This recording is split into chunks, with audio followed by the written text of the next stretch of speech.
There's the fraud triangle, which is opportunity, pressure, and rationalization. The only thing a business owner can control for is opportunity. You could pay, your office manager $1 million a year, but if they have a gambling habit or an expensive lifestyle and they need $2 million, they'll steal. It's just, if there's the opportunity there, they'll do it. You can't ever, control their pressures or rationalization. It's not possible.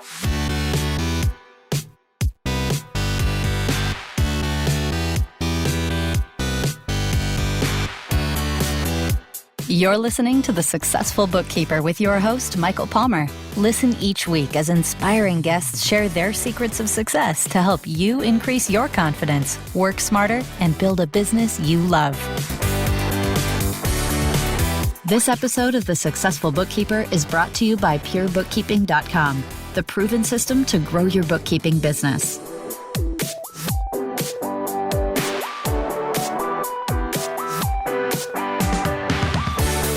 Welcome to the Successful Bookkeeper Podcast. I'm your host, Michael Palmer, and today's show is going to be a fun one. Our guest is a pink-collar crime expert who specializes in educating the public about embezzlement-type crimes such as bookkeeping fraud that are committed by women. Kelly Paxton, welcome to the show. Thank you. Thank you very much. One quick thing, it's not always women. It's position, not gender. I don't want people to think I'm picking on women. It's just women are primarily in these type of positions. So I kind of want to get that out there that a man can be a pink-collar criminal too. Okay, great. Well, I think everybody's just on the edge of their seat right now going, what the heck are we talking about? Because this is interesting. The name pink-collar crimes is interesting. And I would love for you to share with our audience a little bit about your career and how the heck you ended up being interested in and doing work for pink-collar crimes. I would say my career, and this sounds weird, has always been about money. First, I invested money. I was a stockbroker and a bond trader. And then we had a client that was arrested. And that led me to become a special agent for U.S. Customs. And I arrested kind of typical bad guys. I was armed 24/7, got to do surveillance. And most of my suspects were men. I did have a female attorney that I got disbarred. That was a high point of my career. But then kids came along and life changed, and we ended up moving back home. And I started working at a sheriff's office. And I was their analyst for their fraud team. And I noticed that all of my suspects, with the exception of one male, were women. So I started Googling women embezzlers. And actually, I have womenembezzlers.com as a domain name that directs to pink-collar crimes. But there was the term pink-collar crime, and it got popularized in 1989 by criminologist Dr. Kathleen Daly. And I ended up getting the domain name, and my career kind of took a turn. I went from arresting bad guys to working on cases where it was the nice women that lived in your neighborhood getting arrested for stealing from, a dentist's office. 60% of all dentists get ripped off. What was that stat? That sounded pretty high. I know, 60%. And even some people think that number is a little low. So 65% of dentists... Like 60, yeah. 60% of dentists get ripped off at some point in their career. Wow. Yeah. And I've had some who've been ripped off more than once. It's an interesting small business, and probably lots of bookkeepers have dentists as clients. So I was seeing these families destroyed by the moms, whatever reason she decided to steal for. There's the fraud triangle, which is opportunity, pressure, and rationalization. The only thing a business owner can control for is opportunity. You could pay, your office manager $1 million a year, but if they have a gambling habit or an expensive lifestyle and they need $2 million, they'll steal. It's just, if there's the opportunity there, they'll do it. You can't ever, control their pressures or rationalization. It's not possible. So I've prosecuted pink-collar criminals and I've defended pink-collar criminals. And it comes down to money and what people decide to do for money. I was talking to a college professor yesterday, And I said, show me someone's checkbook and I can tell you what kind of person they are just by looking at their checkbook. Interesting. Tell me more about that. That sounds interesting. This is a very interesting. It's like, I'm like blown away by these statistics. And, I get it with like people have problems and often money, it believes that money will solve the problem. So if it's a big, big problem, where's that money coming from? So this is where crimes begin. But I'm really interested about this checkbook analogy. Well, when I was a federal agent, I would be able to get people's bank accounts. We would subpoena them and we would get them. And it would be like Christmas for me. I'd have boxes. My boss would come in. He's like, oh God, there she goes digging. But you schedule out how someone spends their money and you kind of see where their priorities are, whether it's house, whether it's kids, whether it's travel, whether it's casinos. You can kind of tell where people put their money, what they're like. Well, so I know my bookkeeper said to me, you like Starbucks. Yeah. And it was like, when he said it, I'm like, how do you know? And it's like, duh, right? But very interesting. So this is a question that many people would have had out of the gate is, what are pink collar crimes? I mean, I think we're starting to get a sense of that, but I'm curious, like, are there common ones? Is there ones that show up more than others? So the definition of pink collar crime is lower level office type employees stealing from the workplace. And so when you think of lower level, you're thinking accounts receivable, accounts payable, office managers, receptionists. Those are primarily female dominated positions. That's why it's pink collar crime. It comes from pink collar jobs. So that's why a man can exactly. Collar criminal, but there's more men in different types of positions. I mean, I think according to the census, 97% of those type positions are filled by women. Right. No, it makes total sense. And that constantly is probably changing, or you've probably seen it changing over your career as well, as more and more people are changing the work that they do and how work gets done. And as well, technology. I would imagine technology has also made your job maybe easier or more difficult. Yeah, I'm not a CPA. I don't pretend to be a CPA. I took one accounting course in college and then, I did the finance. So, I mean, I can put a spreadsheet together. I can put EBITDA together. But a lot of people are like, well, how come you're not a CPA? And I've worked these cases, and you don't have to be a CPA to show that the money was in the business owner's account, and then it went to the suspect's bank account. It's not like it goes from the business owner's account down to Panama, over to Russia and back. It's pretty straightforward. Or there's cash skimming. So I love to use hashtags I do a lot of posts, I tweet, and one of my hashtags is, it's not rocket science. And I say that because I can do these cases. They're paper heavy, even though with technology it is changing a little bit. Mm-hmm. But, you're showing money going from one spot to the next. And that's what it is.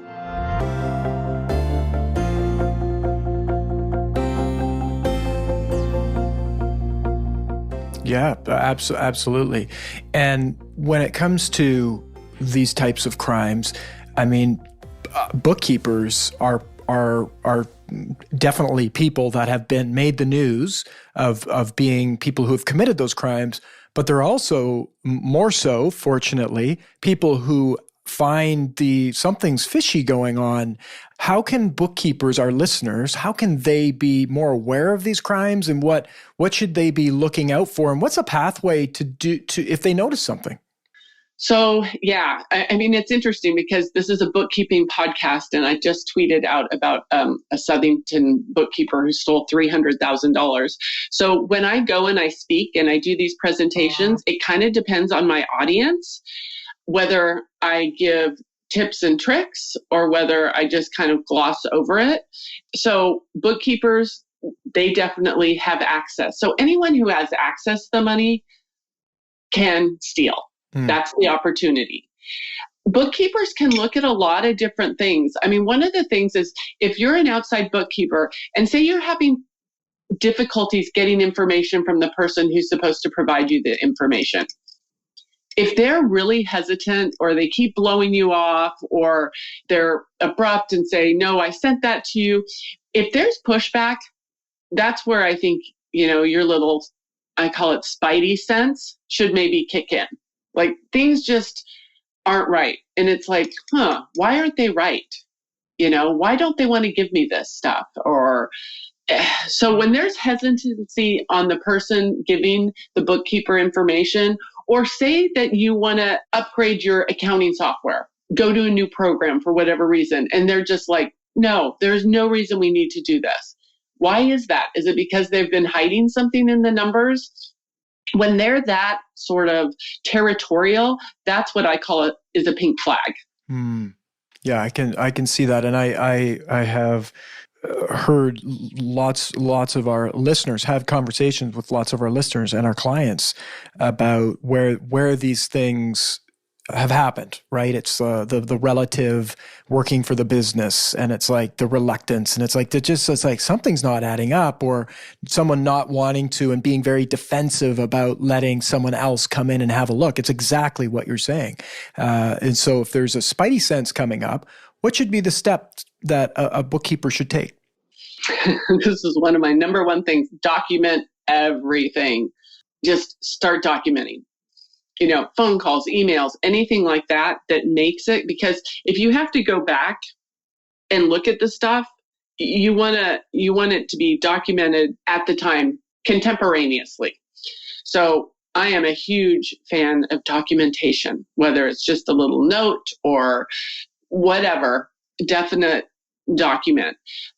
Depending on the relationship you have with the owner or your client, you don't ever want to be the person who falsely accuses someone of this.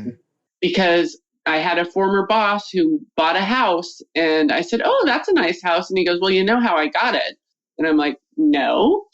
And he said, one of my clients falsely accused his office staff of embezzlement, and she sued him. And the house was the settlement. Wow. He had to sell the house in order to do the settlement. So you never want to falsely accuse. That's why documenting, is so incredibly important. But these cases aren't for, I don't, and it's not to push my services whatsoever. They're not for amateurs, because if you mess up, it can go badly. No one wants to hire lawyers. Well, you're going to be hiring a lot of lawyers to defend yourself. Even if you're right, even if, you are right, you have to be incredibly careful. Yeah. Dot your I's and cross your T's before, you take that next step. It's touchy. It's a delicate subject, and one that I remember hearing about was a family member, and it was quite blatant. Like you say, the rocket science hashtag rocket science. It's not rocket science. It definitely was just like literally, I'm debiting money out of the bank account and putting it into their own account. It was a niece of the owner, and they just weren't paying attention. And so, yet that's a delicate conversation to have with the owner. It's their relative, but there has to be a pathway to having those conversations, and it's a risky conversation, as you say. It has implications of accusations, and what if you're wrong? Well, yeah, and so there's also, I call it the get out of jail free card, which is not to pick on dentists, because I love dentists, but say that the office manager knows that the dentist is doing things maybe not great, like writing off continuing ed trip to, a ski resort for his whole family, and he just writes the whole trip off. And, or she knows that the dentist only hires cute young blonde hygienists. And so it's a pattern of discrimination. Or God forbid, even that the dentist has a relationship outside of his marriage, and she knows that. So when she gets caught or he gets caught, they're going to do anything to not go to jail. And it's going to be, I know you're doing X, Y, or Z. And you'd be surprised at the people who would back off. And they'll just say, you know what, let's just call it good. You can leave and I'm not going to go to law enforcement. I mean, think about an audit. Knock on wood, I haven't been audited, but my dad was audited numerous times. So I've grown up with the fear of audit. When you do these type of cases and law enforcement comes in, they're like, we want to see your books. And there's a gulp. There's a, what? Can't I just provide you with, X, Y, and Z? And it's like, nope, we want to see your books. How many people have that little, voice in the back of their head saying, yeah, maybe it's not such a good idea. Now, most cops are W-2 employees. They don't know about K-1s. They don't know about depreciation. They don't care. But we all have, a guilty conscience when it comes to like, oh, I wrote that trip off. Is that really, maybe I just should go away. I don't know. I've seen it. Yes, absolutely. Absolutely. We're human beings, right? So it's not like working with a business, right? A business is a business. It's an entity. There's human beings in those entities, and they have human problems, and those problems can escalate and shift and cause all sorts of havoc. And often bookkeepers, they're right there in the front lines, and can get involved in these things, which, no one would want to be involved in any of that, but you could find yourself being involved. And so you've given some good examples of what to do about it. What are the most common crimes? So not to teach anyone how to do this, because I don't do that, even though I could. No, I was going to say, we don't want to, educate people on how to be criminals here. There's a couple of surveys out there and studies, and basically forged and unauthorized checks are the number one way to embezzle. And you know what? People will meet me at, say a networking event or a social gathering, and they'll find out what I do. And they'll very almost smugly smile and say, well, I sign all my own checks. And then I'm very, people tell me I'm very transparent. I'm just, and I smile. And then they're like, wait, what about that? And I'm like, do you have a Visa machine? Well, yeah. Do you know that you can refund on a Visa machine? Oh, huh. So, or a business owner will say, you know what? My CPA told me to get rid of the signature stamp, and I did. But I do have a couple of signed checks in my safe in the office just for when I'm, out of town. Have you looked to see if any are missing? Do you have a log of it? Oh, There's another kind of that's an interesting one. I just interviewed a woman who she stole $350,000. She's gone to prison. She's completely reformed. She talks about this. And it was ironic. She could sign the vice president's signature. She could forge it, but she could never get the president's signature down.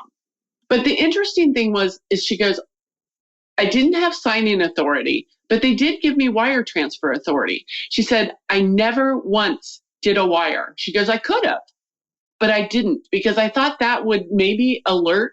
She goes, but I just forged checks with the VP signature, not the president's. Wow. Yeah. So, there's technology. There are ways around it. There's Visa machines, even though those have gotten better where you can only refund to an account that has had a charge there's ways around it, but cash skimming. A lot of businesses, my kid's orthodontist, when she started out, she had no idea how much cash was coming into her office weekly.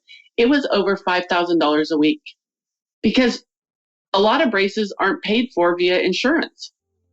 That's right. And so people come in and they would pay cash. And she's like, I have $5,000 a week sitting in a box in my, office drawer. I'm like, yeah, you might want to reconsider that.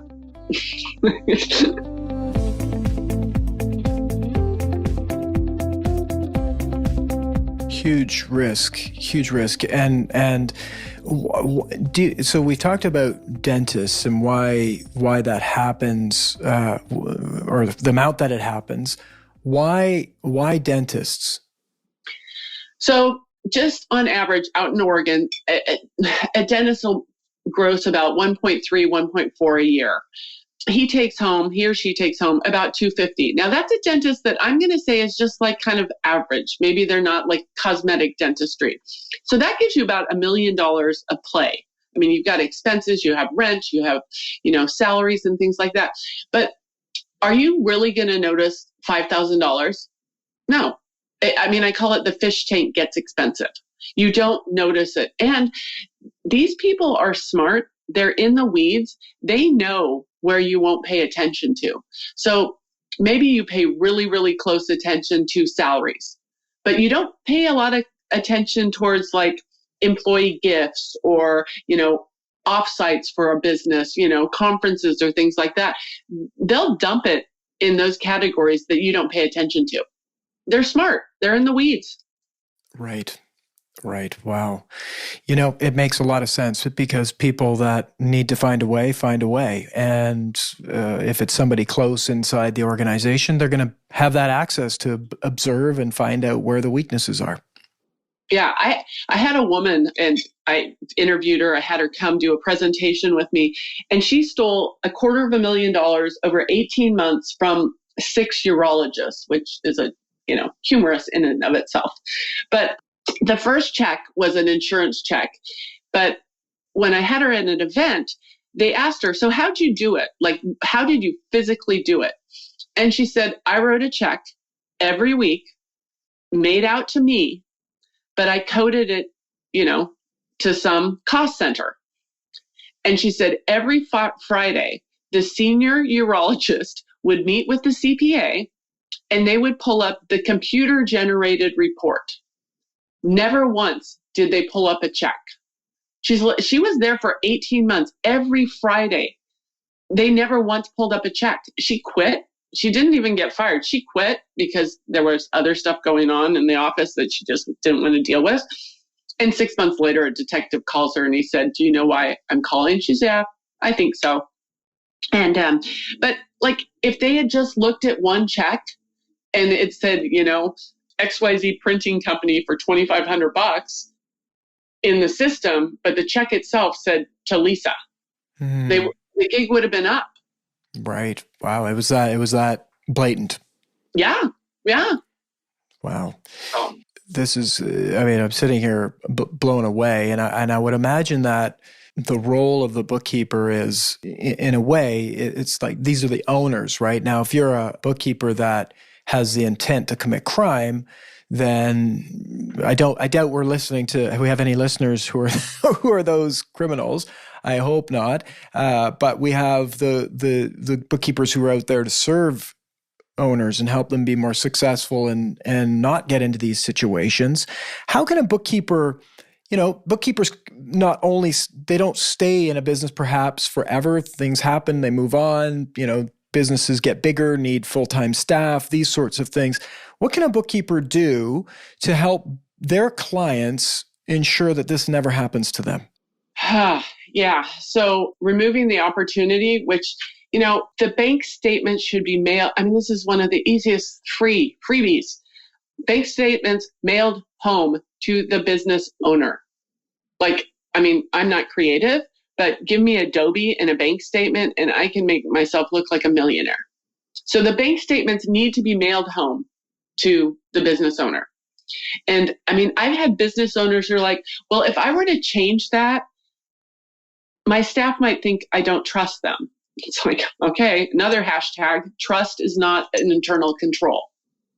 It's just, yeah. So that's and if you don't want to do that, just get duplicate statements and then they'll never know. So, that's a free, easy thing to do. Surprise audits. Now, audits, and I love auditors, love auditors. They are my people. But if you know that every year, say you're going to get audited in the month of June, there was a woman who stole $800,000 from a local municipality. She knew they only looked at June. So she wrote checks up until May 31st. She quit for the month of June, and then she started back up July 1st. So mix it up. Don't be so set in your ways. And I had another guy who he reached out and he thought his business partner was stealing from him, and they had an arrangement, no accepting of cash. They owned a car repair business, and he thought that his business partner was accepting cash, because he was off-site, silent partner. And I said, you could hire us, but we're expensive. And he didn't have the money to do it. And I said, but why don't you do a mystery shop?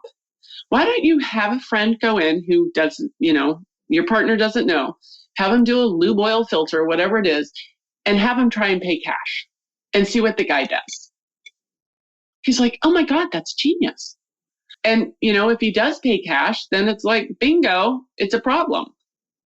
So I call it being creative, like, mix things up.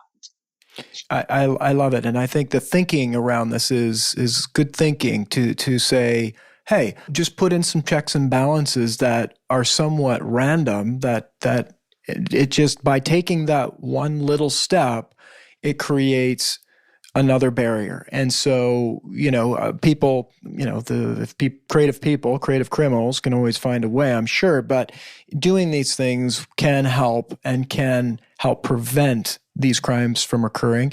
I'm really curious to hear a little bit about the aftermath of someone who's caught. Like, they get caught, like this woman who stole $350,000 and they showed up and said, hey, do you know why we're calling? Yeah. So does that money ever come back? Does insurance pay for it? That's a lot of money. I doubt she's going to write a check back for $350,000. Yeah. So her story is really interesting. The company was very successful. They did have insurance and she was bonded. So they actually were made whole. That's unusual. I have had other cases where insurance covered. I had a high six-figure one, but the business had very good insurance, also paid for the investigative costs. But a lot of times you have like a $25,000, employee dishonesty. And like for me to walk in to even, I say sniff, it's $5,000 just to sniff. And if a business is on the brink, you're throwing good money after bad. People don't steal money to save. The money is gone. I've seen one case where like a state employee stole a couple $100,000 and literally he put it in a bank account. And so when he got caught, he was able to give the money right back. But that's very unusual to do that. So, yeah. A prudent investor. Yeah, he should have bought Apple stock and then the state would have been even happier. That's right. But one of the other big pink flags is if they don't take a vacation, and this kind of goes to the control issues. If you have employees that aren't taking vacations, that's a problem. Why aren't they taking a vacation? Because they're covering something up. And a vacation isn't a 2-day jaunt. It's a, week or two. That's right. So another thing to look out for is someone that's never leaves the business, doesn't leave the gate unlatched, so to speak. Right. Absolutely. And they got to keep the thing going. It's interesting. Now you on your website you mentioned that the FBI say male embezzlers have increased only 4% since 1990, while pink-collar criminals have increased over 40% during that period. Why is that? So, I think there's a couple of reasons, and I have to preface it with criminal justice statistics are really messy, like really, really messy. So that's according to the FBI. But a lot of these embezzlement cases don't even go to the FBI. They go to like state and local law enforcement. And the cases are, sometimes if someone embezzles, they're charged with like aggravated theft or wire fraud or for forging a check, identity theft. So it's not like you have a dead body and you have a dead body. You might have numerous sort of things. So it's kind of messy that way. But think about how the workforce has changed. Women are in the workforce. It's pretty much 50-50. And they're in the positions where they have the access to it. So it is a crime that women really excel at because they have the opportunity and they have the access to it. Whereas men are in, they're in kind of different positions. But one of the things you hear, the glass ceiling in the States, it's like, women earn 79 cents on the dollar. Well, women thieves only steal about 45 to 50 cents on the dollar. So I did a presentation one time and I always get a little pushback that I'm picking on women, which I am not in no matter whatsoever. And the woman said, so you're telling me I shouldn't hire a woman? And, I've got 250 sets of eyeballs looking at me and I'm kind of like, got to think quick on my feet here. And I said, no, actually, you know what? If you're going to hire a thief, hire a female, because they're going to steal much less than a man. And then, had a good laugh for that, right? Yeah, I got a good laugh, but I almost choked there. But, yeah, good answer. And in my personal experience, the men have stole quite a bit more and also much more quickly. Like I had a woman steal $1 million from a dentist over 10 years. The men, they steal it quick. It took one guy to almost that amount, only 6 months, and another guy about 15, 18 months. It takes women much, much longer. Wow. Yeah.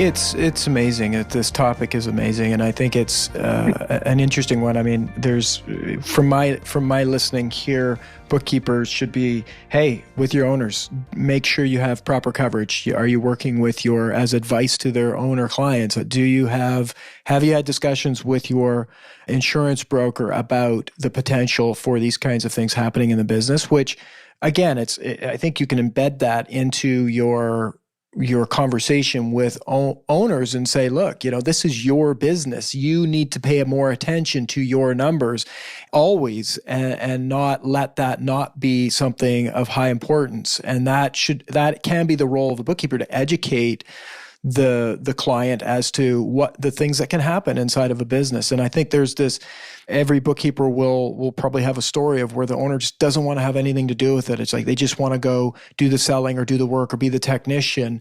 But these things can destroy a business if they happen. So it's a role here for bookkeepers to be a part of this conversation and to ensure that these things don't happen.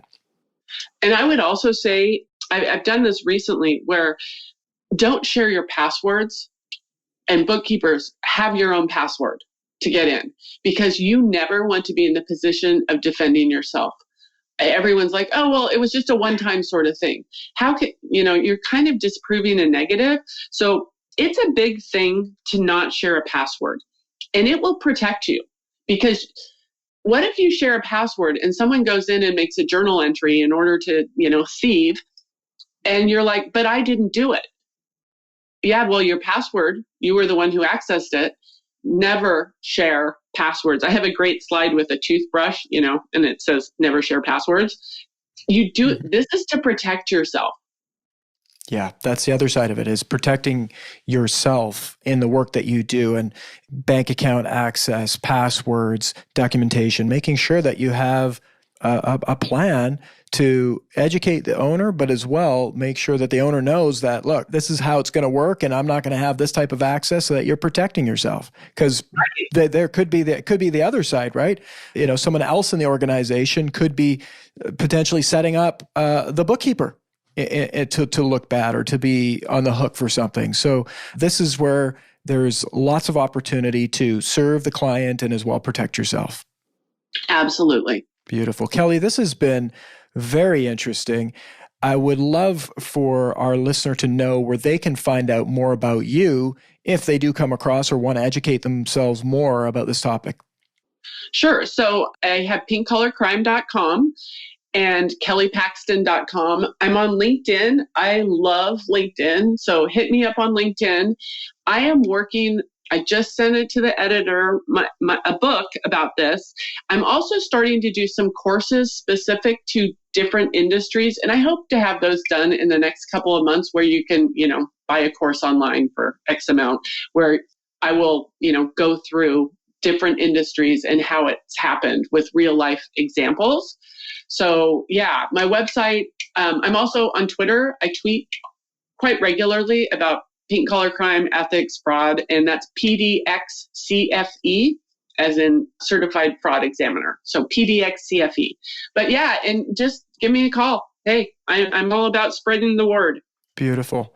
This has been great. And thanks again for being so generous with your time and also your insights and wisdom about this topic. Okay. Well, thank you. I am honored that you asked me. That's all our pleasure. Thanks. And with that, we wrap another episode of the Successful Bookkeeper Podcast. To learn more about today's guest and to get access to all sorts of valuable free business building resources, you can go to thesuccessfulbookkeeper.com. Until next time, goodbye.